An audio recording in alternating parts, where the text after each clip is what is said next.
মন্ত্ৰীবৰ স্বয়ম্বৰৰ সকলো ব্যৱস্থা কৰা হৈছিলে গ্ৰহণযোগ্যভাৱে নিমন্ত্ৰণ নিদিছনে আছে যত বীৰেন্দ্ৰ মণ্ডলীক হয় মহাৰাজ স্থানে স্থানে কটকী পঠাই নিমন্ত্ৰণ কৰা হৈছে যথাযোগ্যভাৱে মন্ত্ৰীবৰ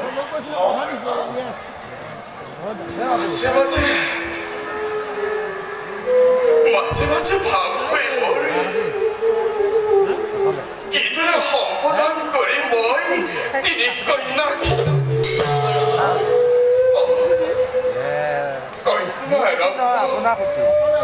অম্বা অম্বিকা আৰু অম্বালিকা কিদৰে মই সমৰ্পণ কৰিম পৰপুৰুষৰ হাতত এয়াই বিধিৰ বিধান কিদৰে লংঘন কৰিম আমি মানৱ সমাজে মহাৰাজ বিবাহৰ উপযুক্ত কন্যাকে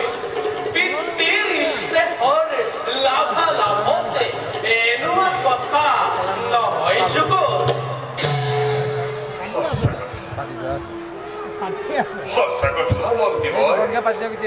বিধিৰ বিধান কেতিয়াও নহয় খণ্ডন ব'লা মন্ত্ৰীবৰ এতিয়া